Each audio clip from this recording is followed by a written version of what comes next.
조선 전기 4대 부들의 말벗이자 예능인이었던 해어화 기생.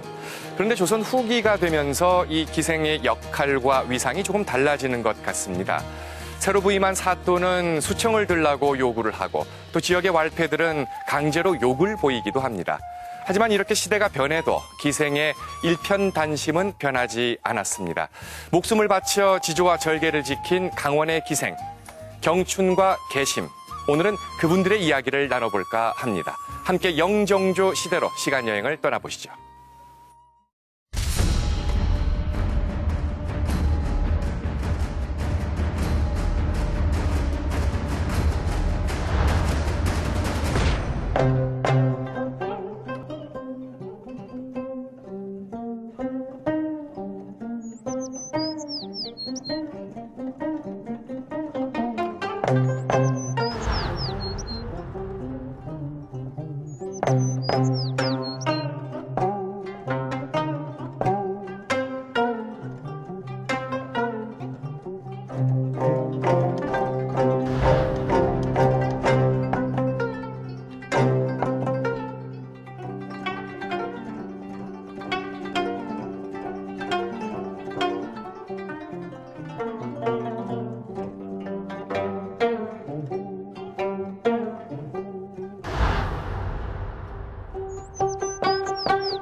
이 경춘의 이야기를 듣다 보면 이제 아까 말씀하신 이 석북 신광수라는 이 소설가 그 이효석을 만나서 불꽃 같은 사랑을 합니다. 유성기라든지 그런 것들이 들어오게 되고 레코드 취입이 가능하게 됩니다. 뮤지컬로 만들어서 공연도 했었고 그다음에 또 이인직의 신소설 귀의 성 30년대는 평양 기생학교라고 해서 3년제 학교가 있었고요.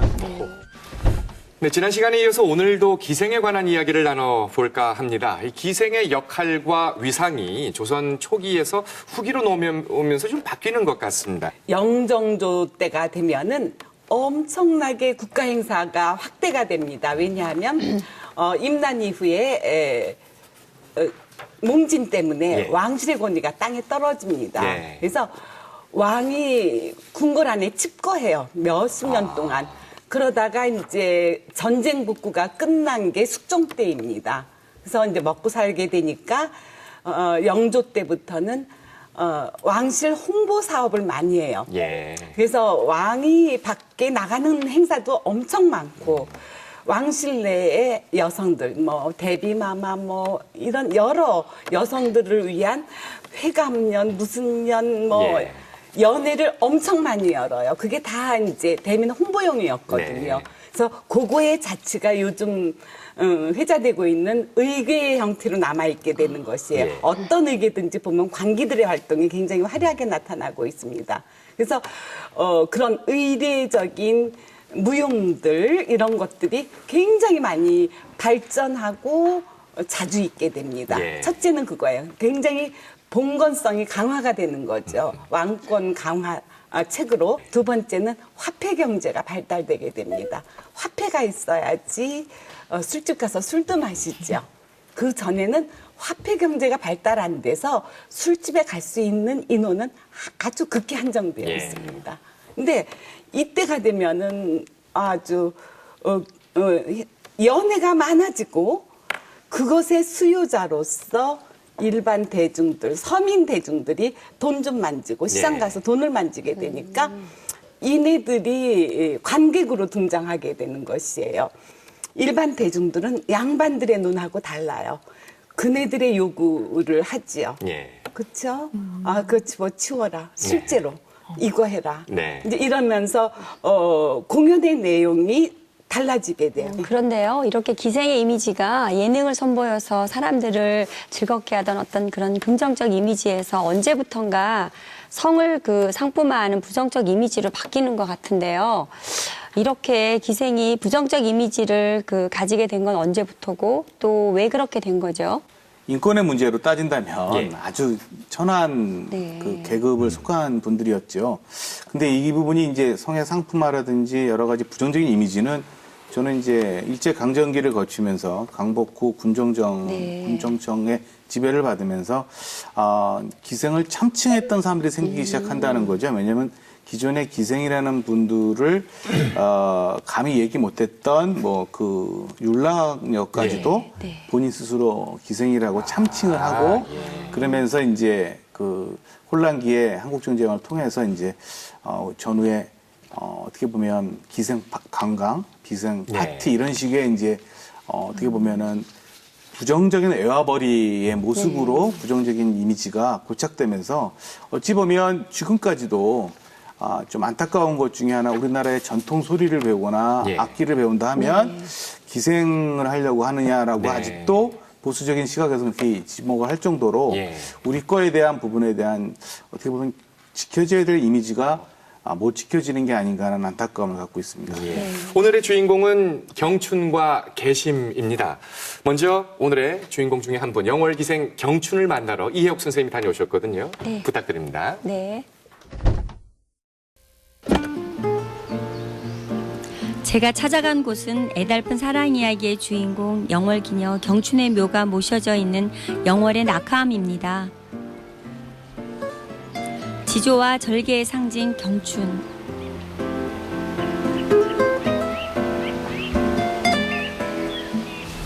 이 비석이 네. 바로 월기 경춘 순절 지처 네. 라는 비석인데요. 그러니까 영월기생 경춘이 자신의 사랑을 지키기 위해서 이곳에서 금장강, 오늘날의 동강으로 순전한 장소가 되는 거죠. 사실 영월 낙하암 하면 단종이 승하하자 그를 모시던 시녀들이 몸을 던졌던 곳으로 잘 알려져 있는데요. 동강이 굽이 돌아 흐르는 절벽 위에 또 하나의 사연이 담겨져 있습니다. 영월의 한 선비의 딸로 태어난 노옥은 조실부모하자 먹고 살 길이 막막해 경춘이란 기명 아래 관기가 되는데요. 어느 날 부사의 아들 이세학을 만나 사랑에 빠집니다. 하지만 과거를 치르기 위해 한양으로 정인이 떠난 사이 새로 부임한 영월부사가 숙청을 들라 명하죠. 경춘은 이를 거절하고 낙하암에 올라 절벽 아래로 뛰어내립니다. 이때 경춘의 나이 16이었죠. 가슴 아픈 얘기네요. 그런데 듣고 보니까 춘향전 이야기와 굉장히 많이 닮아 있는데 혹시 경춘의 이야기가 남원까지 전해져서 춘향전의 모티브가 된 건 아닌가요? 그렇게 생각할 수 있습니다. 네. 왜냐하면은 춘향전은 어디까지나 네. 소설이고 네네. 이 월기 경춘은 실존 인물이거든요. 네. 그래서 어쩌면 네. 춘향전을 쓰신 분이 네, 네. 월기 경춘의 사연을 알고서 네. 그 생각을 담아낸 것은 아니었을까 네. 그런 생각이 듭니다. 그때 당시에 비석을 많이 세운 것 같은데 이렇게 비석을 세운 이유는 뭘까요? 아무래도 모든 사람에게 귀감이 되는 사연이다. 네. 후대에 길이길이 모범이 되게끔 후대에 전하고자 세웠던 것이라고 말씀을 드릴 수 있습니다. 자신의 목숨을 던져서라도 지키고자 한 경춘의 절개가 비문 가득 새겨져 있는데요. 비록 신부는 미천했으나 그 마음만은 열려였던 경춘의 이야기는 그녀가 세상을 떠난 지 24년 뒤에야 이렇게 비석에 아로새겨져 아직까지 우리들에게 깊은 감동을 안겨주고 있습니다.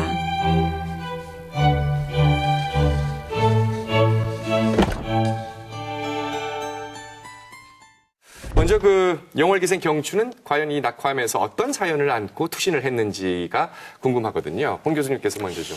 경춘의 이야기는 이제 두 가지 관점에서 봐야 되는데 예. 하나는 경춘이 왜 자결했는가 네. 하는 면이 하나 있고 그다음에 왜 하필이면 낙화암이었는가 네. 이 두 가지 이렇게 관점이 있을 수가 있습니다.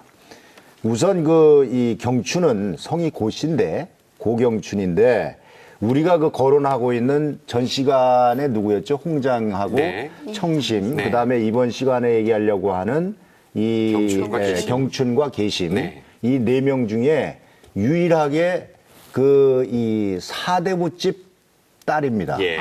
그 혈통이, 네. 혈통이 사대부집 딸이고 이게 전해오기로는 우리가 임진왜란 때 이 호남 지방, 전라도 지방에서 의병장으로 활동했던 고경명, 예. 고경명 의병장의 후손으로 이렇게 돼 있는 분이고 이렇게 했는데 아까 얘기한 대로 어렸을 때 이 조실 부모를 해가지고 이 불가피하게 이 퇴기손에 들어갔다가 이 관기의 길을 걸어가는 그런 여인입니다. 여인인데 이 우리가 알고 있는 춘향전하고 거의 흡사해요. 예.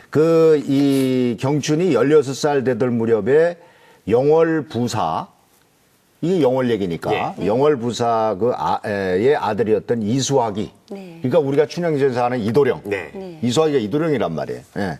이수학과 이 사랑에 빠지는데 이부사가 이내 그 한양으로 영전을 해서 갑니다. 예. 그러니까 자연히 이별이 왔을 때고 3년 안에 네. 과거 급제를 해서 내가 데리러 오겠다. 그래서 100년 가약을 맺겠다. 그렇게 되면 어떻게 되겠어요? 자연히 지금 얘기하는 경춘이도 당연히 이제 그 말을 믿고 늘 그렇지 않습니까? 18 그 스토리가 기다리고 있는데 이 정인의 약속을 믿고서 정절을 지키려고 했는데 그 후임 부사로다가 정확하게는 바로 뒤가 아니라 하나 건너선데 석북 신광수라고 하는 유명한 사람이 옵니다. 하여튼 이 신광수가 와가지고 수청 요구를 해요. 아하. 뭐 본인이 직접 했겠어요? 그 아전들이 알아서 했겠지. 예. 그리고 또 이제 못하겠다고 하니까 매질도 하고 이렇게 해서 결국은 그걸 견디지 못해가지고 이 낙함에서 투신을 하는 걸로 이렇게 돼 있는데 투신 장소는 그럼 왜 하필이면 낙함이냐 하는 것은 이 경춘의 아버지가 되시는 이제 고순익이라고 하는 분이 이 영원한 수호신인 이 단종을 그렇게 흠모했어요. 그리고 결혼하고 나서 오랫동안 자식을 못 뒀는데 이 자식을 두기 위해서 단종한테 가서 빌어요. 그래가지고 100일 기도를 해가지고 그 묘하게도 단종이 돌아가신 기일날 그때에 아이를 낳습니다. 네. 그 아이가 누구예요? 경춘이에요. 권우. 경춘인데 원래 이름은 그래서 경춘이라는 것은 기명이고 네. 기생 이름이고 예. 원래 이름은 노산군이 점지해서 준 아이다 해서 노옥이라고 노산군 할 때 노자와 구수록자 써서 그렇게 이름이 불리우다가 나중에 이제 그 관기가 되면서 이 경춘으로 이렇게 이름이 바뀌었던 그러한 그 기녀가 되겠습니다. 네. 말씀하시는 중에 이 수청 얘기가 나왔는데요. 예전 조선 초 이런 때는 그 수청 얘기가 안 나왔었는데 홍장과 청심 얘기에서는 이번에는 이 수청 얘기가 나온단 말이에요. 기생의 역할이 바뀌게 된 건가요, 그러면? 사실 그 경국대전에 보면 조선 초기에 만들어진 법률에 의하면 기생은 범할 수 없는 존재거든요.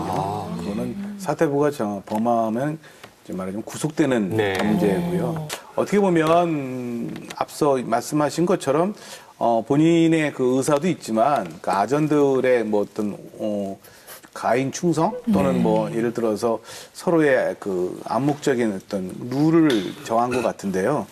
여기서 흥미로운 건 추후에 이런 수청을 받았던 관료들이 추후에 정치적인 어떤 쟁점으로 자신이 탄핵당하는 어떤 좋은 조건이 된다는 거죠. 그런 부분이요. 그래서 네. 어떻게 보면 자기 관리를 잘하는 사람들은 이 부분에 대해서 스스로 엄격했고 네. 기녀들도 이런 부분에 대해서 어떻게 보면은 누구나 다 수청을 들어야 된다. 이건 아닌 걸로 제가 알고 있고요. 예. 석북 신광수에 대해서 자 어떻게 됐든 이 본인 때문에 이 경춘이가 예. 자살을 했습니다. 그러면 아무리 뭐 관아에서 일어났던 일이라도 그 좁은 영월 땅에 소문이 막 났을 그렇죠. 거 아니겠어요. 결국은 묘하게도 한 2달쯤 지나서 신광수가 파지게 됩니다. 예.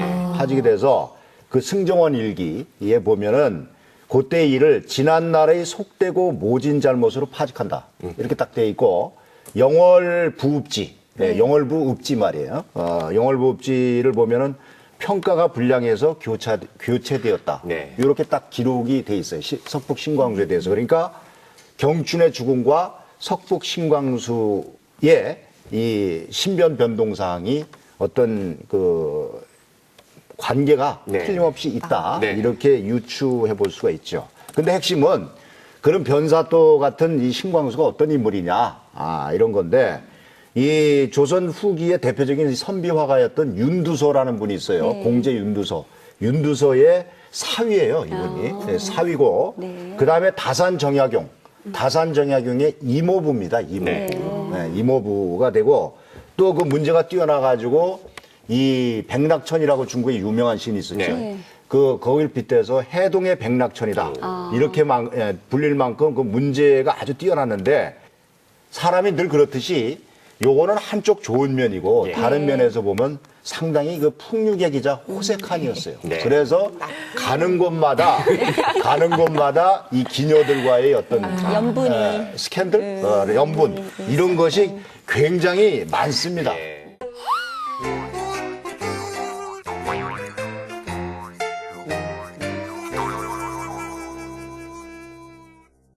제가 또 궁금한 걸 못 참아서요. 궁금한 것들을 좀 모아서 차트로 정리를 해왔습니다.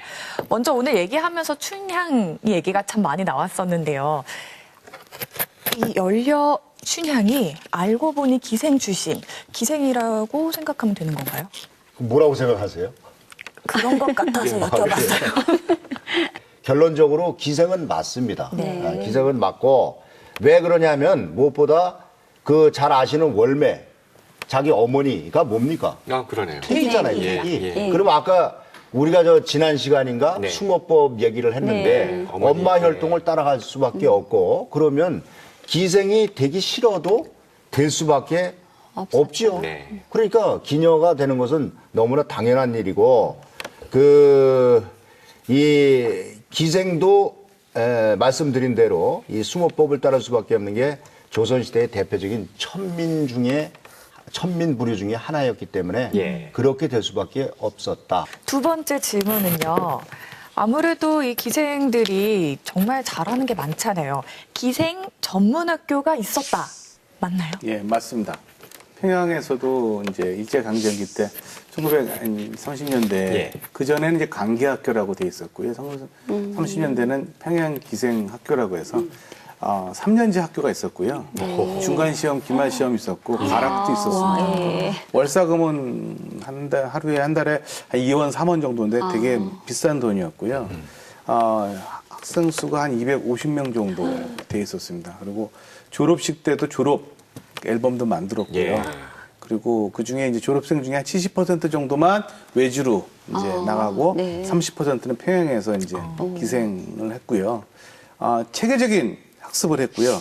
그걸 그대로 본따서 서울의 그 종로 건반이라든지 그 허가를 맡아서 시작했다는 기록만 남아 있습니다. 실체는 좀 평양 기생학교만 남아 있고요. 그 기생학교 출신들의 그 기생들이 조합을 만들었다는 얘기를 제가 들었거든요. 무슨 역할을 하는 거였습니까? 예, 근대에서 이제 기생분들이 이제 새로운 어떤 그 직업군을 만들게 됐습니다. 일제강점기 때. 특히 이제 요리집이 등장하는데요. 이제 요리집이 이제 그동안 궁중에서 먹었던 음식이라든지 궁중에서 봤던 공연들을 손님들이 돈을 내면 음식도 먹을 수 있고 공연도 볼 수 있는 새로운 어떤 신성장이 돼버린 거죠. 하나의 그게. 그래서 기생분들이 이제 여기 와서 이제 말하자면 출연을 하다 보니 누군가 중간 역할을 해줄 사람이 필요한 거죠. 왜냐하면 기생이 뛰어난 기생들한테 서로 이제 손님들이 우리 공연을 좀 해달라라는 식으로 서로 시경의를 하면 누군가는 중재를 해줘야 되지 않습니까? 이제 그러다 보니 조합을 만들어서 조합의 대리인이 알아서 교통정리도 해주고 그러면서 이제 조합을 만들어갖고 그 조합이 나중에 이제 건번으로 옮기게 되는 겁니다. 체계적인 어떤 그런 운영을 위한 역할을 했었네요. 마지막 질문입니다. 이 만세운동 선봉에 선 기생들인데요. 이 3.1운동 이후에 기생들이 주도한 만세운동이 전국 곳곳으로 좀 펼쳐졌다고 하는데요. 어떤 일인가요? 전국적으로 전개가 되었습니다. 뭐 서울도 있었고 뭐 이름 없는 작은 동네까지 기생 아니면 주모. 뭐 양양의 경우는 주모가 또 전개한 만세운동도 있었습니다. 근데 기생들의 만세운동 중에서 가장 규모가 큰 거는 수원의 경우를 들 수가 있습니다. 그 만세운동을 이끈 사람은 김행화라는 여성인데 수원 기생 33명을 이끌고 전개를 했대요. 줄 서서 이제 자해의원이라는 데로 건강검진을 받으러 갔는데 그 자해의원 바로 맞은편 쪽이 경찰서가 있어요. 근데 그 경찰서가 어떤 경찰서냐면 정조가 지은 행궁, 아버지를 위한 행궁이 있었잖아요. 행궁을 구태여 허물고 일제가 하는 게 꼭 그렇잖아요. 행궁을 허물고 그 위에다 경찰서를 지어놨어요. 그러니까 거길 지나가다가 이제 이 기생들이 화가 난 거죠. 그리고 또 민족적인 왜 손님 접대하다 보면 민족의식도 강화가 되죠. 근데 그런 상황에서 경찰서 앞을 지나다가 이제 갑자기 만세운동으로 전환됐다고 그래요. 그래서 이 33명에 모두 다 붙잡혀가가지고 이 리더인 행화 씨도 6개월 형을 받았다고 합니다. 당시 3.1운동 때 6개월이면 상당히 높은 형량을 받은 것에 해당된다고 하겠습니다. 전국적으로 회주나 진주에서도 그 만세 기생단이라고 그래갖고 만세운동이 많이 일어났었고요. 그 이후에 이제 많이 자각했던 기생들 중에 의열단원으로 가입을 해갖고 무장투쟁을 했던 기생도 있었거든요. 현교옥이라는 기생이 대표적인 기생인데요.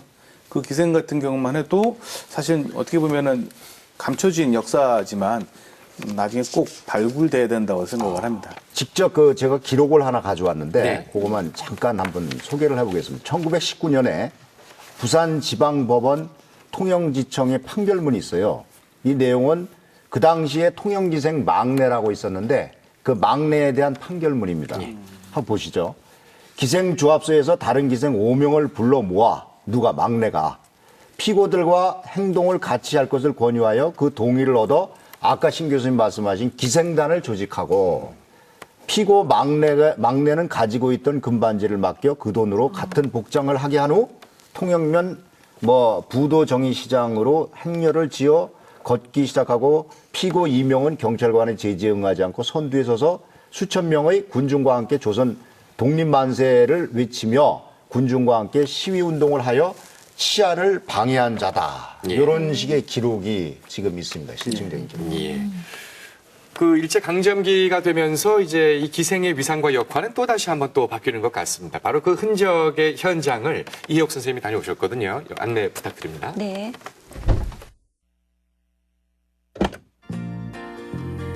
이곳은 작년 9월 개관한 양구 근현대사 박물관입니다. 개항 이후 현대사회의 발전상을 한눈에 볼 수 있는 박물관이죠. 안으로 들어가 보니까 엽서들이 제일 먼저 눈에 띄었는데요. 일제강점기에 발행한 엽서라고 합니다.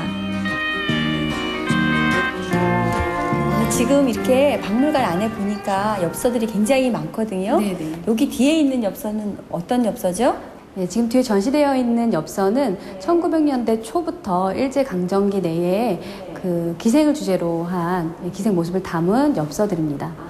일제에서 자신들의 식민 경영을 홍보하고 또 자신들이 이제 식민지를 관광지로 상품화하기 위해서 조선의 다양한 풍속들이나 다양한 명승지, 또 도시들 이런 것들을 담아서 엽서로 시작했습니다.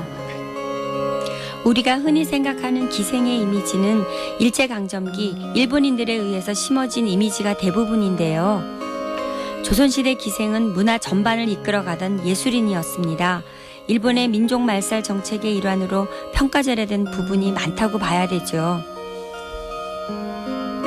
그럼 이곳에 전시되어 있는 엽서 가운데요. 특별한 엽서 있으면 소개 좀 해주세요. 네, 지금 기생 엽서 중에 저희가 소장하고 있는 엽서 중에 특이한 것은 그 왕수복 기생의 엽서도 저희가 소장을 하고 있는데요. 그 왕수복 기생은 사실은 그 강원도 평창 출신이죠. 이효석 소설가님의 그 애인으로도 유명합니다. 예, 임종을 지킨 애인인데요. 그분은 사실은 그 전통 공연의 계승자로서의 기생의 역할도 다 했을 뿐만 아니고 근대의 대중가요를 이끌어간 근데 대중 스타로서도 또 활약을 한 그런 기생으로 알려져 있습니다.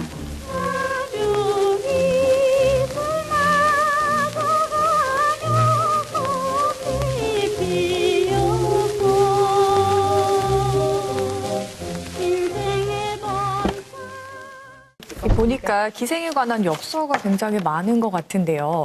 왜 만들게 된 건가요? 누가? 예.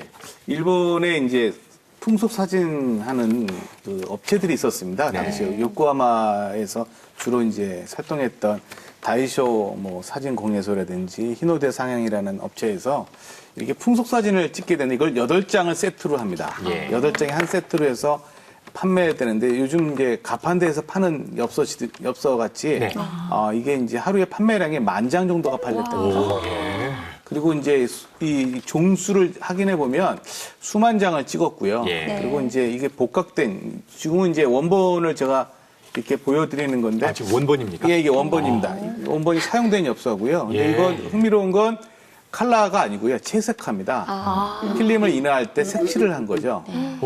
이제 컬러가 그 당시에 그 지금의 컬러는 아닌 거죠. 이 엽서는 사실 좀 연구하는 입장에서 볼 땐 참 중요한 겁니다. 왜냐하면 초창기에는 대부분 이런 식으로 공연이라든지 이런 식의 엽서들을 중심으로 이루어졌다가 이제 개인의 독사진으로 바뀝니다. 이게 그러면서 그 인물에 대한 연구를 제가 좀 주 전공을 하고 있기 때문에 이분에 대한 걸 계속 이제 탐구하고 있습니다. 하나 예를 들면 이분 같은 경우는 이제 승무를 추는 기생분인데요. 사진 보니까. 이름이 이제 노산용이라는 분인데 이분은 승무를 잘 치던 기생분들은 나중에 꼭 스님이 되신 경우가 많답니다. 그러니까 이제 뭔가 좀 인연이 연결이 되나 봅니다. 그래서 이 기록을 보면 이분은 이제 스님이 되셨다는 얘기도 있고요. 그래서 이런 식으로 이제 엽서가 많이 발행됐었습니다. 대단하네요. 지금 갖고 보여주신 게 이제 또 진본이라고 하니까 더 가까이서 보고 싶은 많이 생기네요.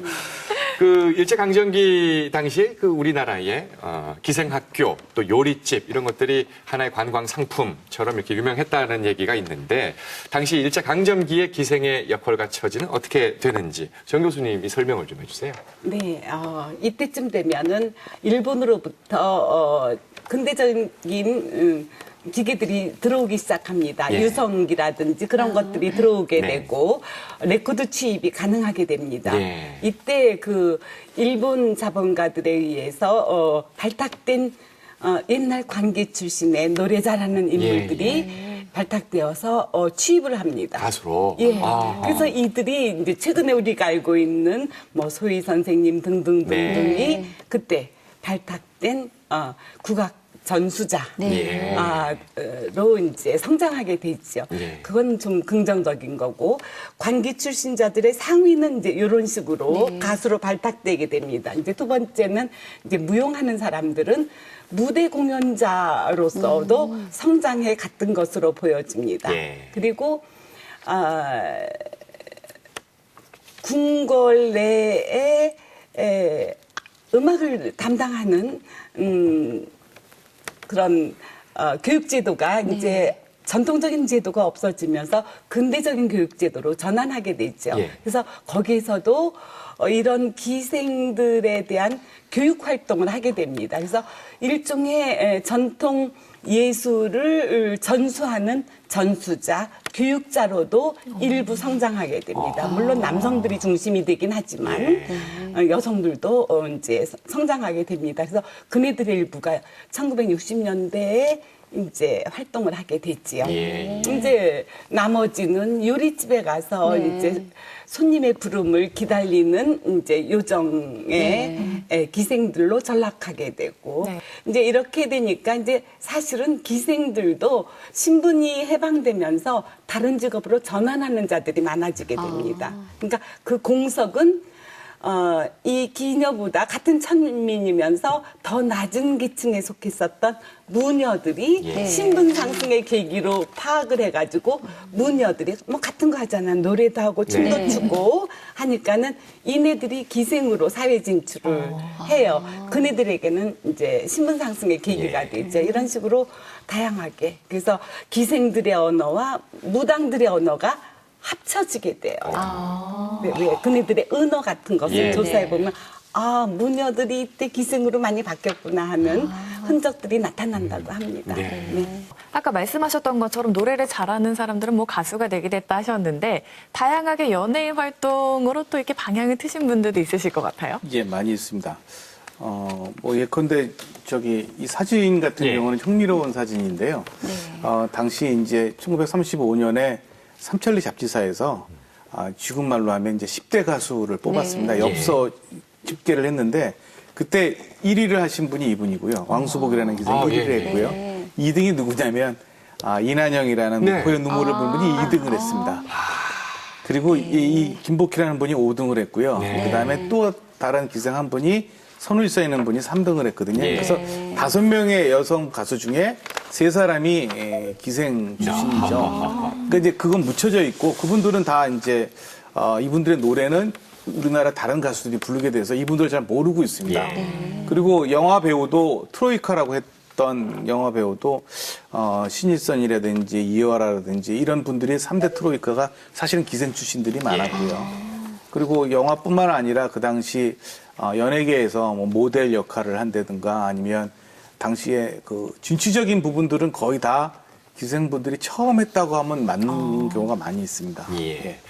그러니까 오늘날 따지면 이게 예능과 관련된 네. 또 연예 활동과 관련된 부분들인데 당시에는 진짜 우리가 의미가 바뀌기 전에 왜곡되기 전에의 기생들이 그 역할을 할 수밖에 없었고 그들이 토대를 사실은 대단합니다. 특히 왕수복은 이제 근대 가요의 우리 시초의 이제 가수분이신데 이분도 역시 기생 출신이었다는 것 자체도 오늘 많은 분들이 또 새롭게 아셨을 것 같습니다. 우리 신 교수님 책에 다 들어있는 얘기지만 그 평양 기생 출신 아닙니까? 한마디로 얘기해서. 그리고 이 소설가 이효석을 만나서 이 불꽃 같은 사랑을 합니다. 불꽃 같은 사랑을 하는데 이게 12살에 이제 평양 기생학교에 들어가서 나중에 이제 최초의 뭐랄까 유행가를 부른 여가수였고 인기 가수가 그렇게 됐는데 이효석 선생이 일찍 죽지 않습니까? 그때 죽을 때에 임종 마지막을 지켰던 분이 왕수복이 되겠는데 그때의 나중에 이제 이효석 소설가가 죽고 난 다음에 회상을 하는 이효석을 그리워하는 편지를 남겨요. 그 내용의 일부를 잠깐 소개를 해보면 당신을 볼 수 있는 동안 나는 아무것도 부럽지 않았습니다. 다만 당신을 진작에 만나지 못했던 것만이 원통하고 또 원통했지요. 그런데 나는 그런 당신을 남겨두고 정말 바보 같은 짓을 하고 말았지요. 뭐 이런 편지를 남깁니다. 어떻습니까? 다른 기생들하고 좀 다른데? 뭉클합니다. 뭉클합니다. 이상입니다. 오늘 이야기의 주인공 중에 또 한 분이 계십니다. 바로 이 춘천 기생 계심인데요. 이번에도 이혜옥 선생님이 직접 현장을 다녀오셨죠? 네. 안내를 해 주십시오. 네. 이곳은 춘천 봉이산에서 바라본 소양강의 모습입니다. 아름다운 호반의 공기가 전해지시나요? 소양 2교예요. 안녕하세요. 네, 안녕하세요.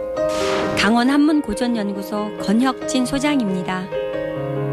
춘천 기생 계심을 만나러 봉이산에 올랐는데요. 그런데 예, 왜 이렇게 비석이 예. 높은 데 있죠?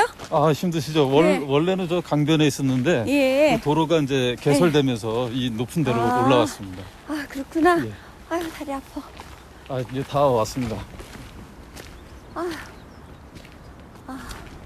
예, 여기 비문을 보면 네. 춘기, 계심, 순절지 분으로 돼 있는데요. 춘기? 예, 춘기는 이제 춘천에 속해 있는 기생이라는 네. 의미고, 계심은 이제 그 사람의 이제 이름이 되겠죠. 이 계심이라는 기생은 어떤 네. 사연이 있는 거죠? 예, 전계심은 춘천에서 이제 근무를 하다가 춘천의 관리에 자제하고 이제 결혼을 했습니다. 결혼을 하고 네. 임신한 상태로 이제 서울로 발령이 났는데 서울 가서 무례배들한테 이제 몹쓸 짓을 당해서 스스로 이제 자진을 하게 됐죠. 그 소식을 듣고 강원도 감찰사가 갸륵하다. 네. 그래서 이제 연료문을 세워주게 되고 네. 춘천 부사는 네. 이 전계심에 이 묘비를 세워주게 됩니다. 그리고 춘천의 선비들은 네. 묘비 뒤에 있는 비명을 쓰고 네. 그다음에 글씨 잘 쓰시는 분은 글을 쓰고 그렇게 해서 지금까지 이렇게 남아 있게 된 겁니다. 원래 계심의 묘비는 보시는 바로 이곳 소양강변에 자리했는데요. 댐을 짓고 도로가 나면서 봉이산 중턱인 지금의 자리로 옮기게 된 겁니다.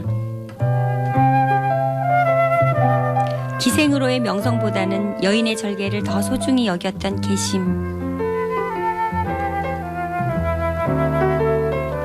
봉이산 자락 무성한 나무숲에 서 있는 계심의 비석 옆에는 소양정이 자리하는데요. 삼국시대 세워진 소양정은 재건을 하면서 현재의 자리로 옮겨진 겁니다. 당대 유명한 시인과 묵객들이 소양정에서 풍류를 즐겼다고 하는데요. 자유를 얻은 계심의 영혼도 이곳에 올라 시 한 수를 읊지 않았을까요?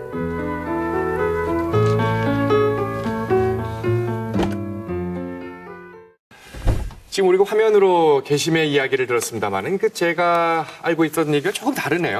저는 이제 계심이 춘천 부사의 사랑을 받았고 부사가 떠난 뒤에 기방에 팔려갔고 그렇게 해서 이제 억울하게 죽었다 뭐 이렇게 알고 있었는데 자세한 얘기를 홍 교수님 좀 해주셔야 될 것 같습니다. 자세하게 얘기해도 됩니까? 네. 자세하게 얘기를 해보면 결론부터 말씀드려서 우리가 왜 기생 얘기를 하면은 버전이 여러 개다. 네. 어떤 기생이든 이렇게 얘기했는데 이것도 좀 버전이 달라요. 많이 달라서 지금 우리 사회자님 말씀하신 특등과하고 좀 틀리네. 이런 말씀도 하고 그랬는데 일반적으로 알려진 거는 조선 정조 시절에 계심이라고 하는 춘천의 기생이 백정의 딸이었는데 관이가 돼가지고 거기에 춘천부사 김처인이라는 사람의 눈에 들어서 그 사람의 외처, 그러니까 쉽게 얘기해서 첩인데 외처가 됐다가 이제 김처인이 타지로 가면서 늘상 그렇듯이 나중에 기회 되면 부르겠다 하고 갔는데 어떻게 됐겠어요? 또 잊어버렸죠. 또 잊어버렸죠. 또 잊어버리고 하다 보니까 이 계심은 홀로 남았는데 그 계심이 잉태를 하고 임신을 하고 있었어요. 임신을 하고 있는 상태니까 내가 내 몸을 지키기 위해서 이 은장도 하고 그 다음에 비상 하고 이렇게 가지고 다니면서 몸을 지키겠다 이렇게 하고 그 후에 이제 뭐 여러 사람들이 유혹을 하고 그랬을 거 아니겠어요? 근데 결국 거기에 이제 정절을 지키다가 나중에 왈패들에 의해서 유린을 당하고 나서 낙태까지 이렇게 하게 되고 모든 희망이 이제 없어지게 되다 보니까 유서를 써놓고 이 자결을 했고, 그때 이 김처인의 꿈에 이 모습이 이제 나타났는데, 계심의 모습이 그게 마치 귀신 같았다. 그렇게 해서 이상하다 해서 춘천에 내려와가지고 상황을 알고, 상황을 알고서는 이 계심이를 왈패들은 강가에다가 고발을 하고, 계심이를 걷어다가 춘천의 봉이산 자락에 묻어서 장사 지냈다. 요것이 일반적으로 알려져 있는 이제 버전인데, 이런 얘기가 이 세간에 알려지게 된 거는 제가 보기에는 일제강점기 시절에 춘천 출신의 언론인이었던 차상찬이라고 하는 사람이 해동염사라고 하는 야담집을 편찬을 해내는데 여기에다가 본인이 춘천 출신이기 때문에도 그랬으리라고 생각이 들어요. 여기다가 이 계심이를 강원도를 대표하는 기생으로다가 이렇게 등장을 시키게 되고 그 얘기가 퍼지면서 나중에 이제 극적인 내용들이 드라마틱한 내용들이 많이 이렇게 첨가가 됐을 거 아니에요. 그러다가 결정적으로 1970년대에 정비석 씨가 쓴 유명한 명기열전에 들어가면서 다시 한번 각색이 되고 세상에 아주 유명세를 하게 되는 그런 얘기가 되겠습니다. 근데 계심의 제사를 후대 기생들이 대신 해줬다 이런 얘기가 있던데요. 맞나요? 제사를 포함해서 이 계심이 이렇게 죽고 난 다음에는 여러 분야에서 일종의 베르테르 효과?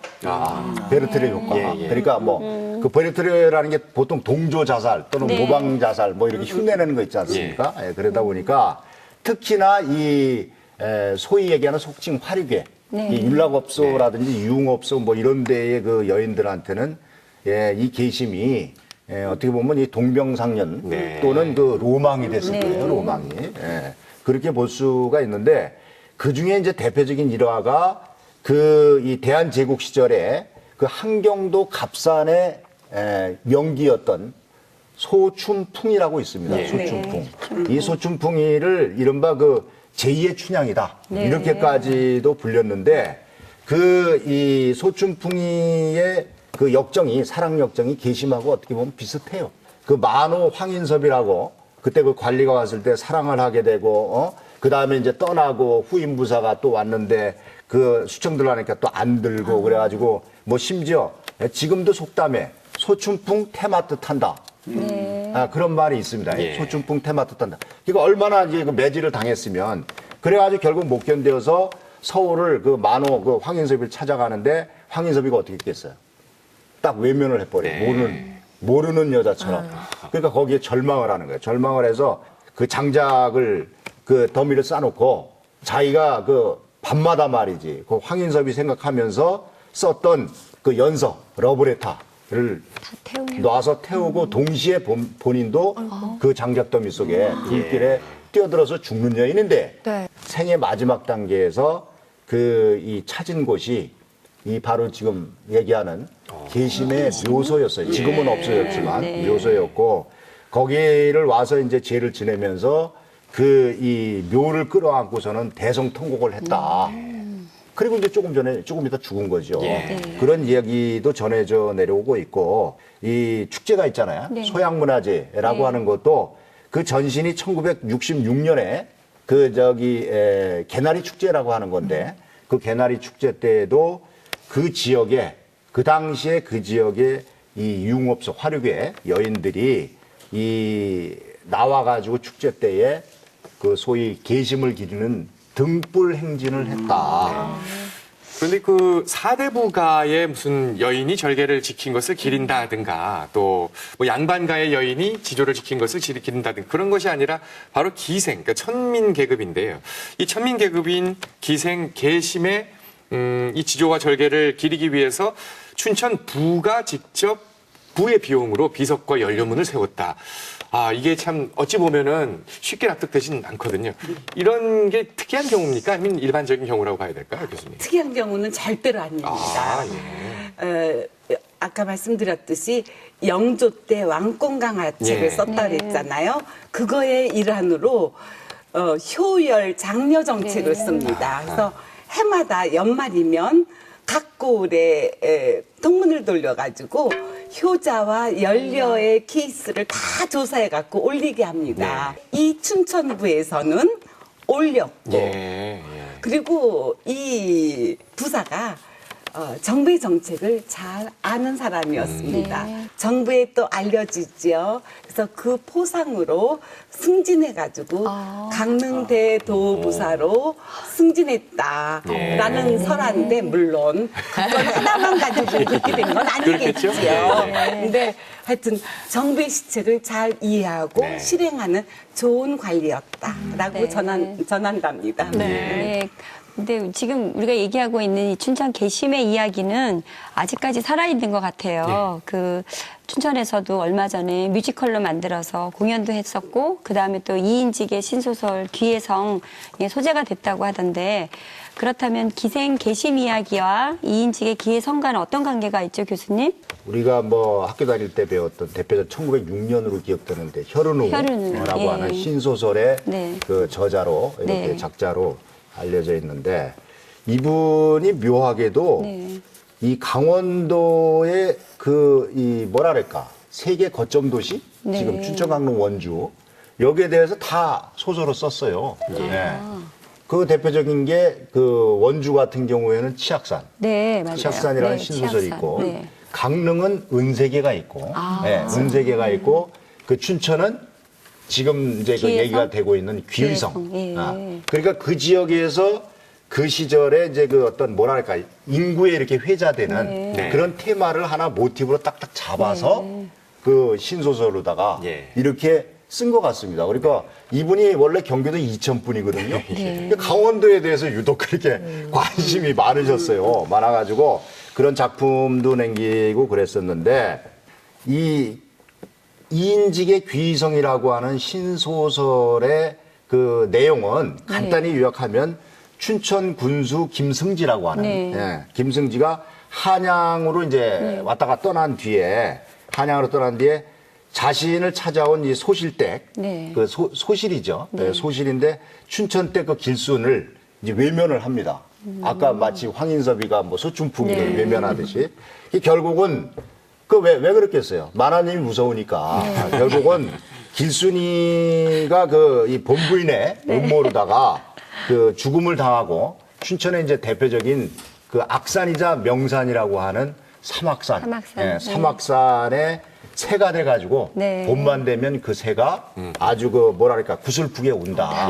뭐 이런 스토리입니다. 그러니까 귀위성이라는 게 귀신의 소리라고 하는 그런 뜻이죠. 네, 그래서 뭐 어찌 됐든 이 귀위성의 그 기본적인 모티브는 문학적 모티브는 그 계심의 서글픈 이 죽음의 모티브가 있다. 그렇게 말씀드릴 수 있겠습니다. 예.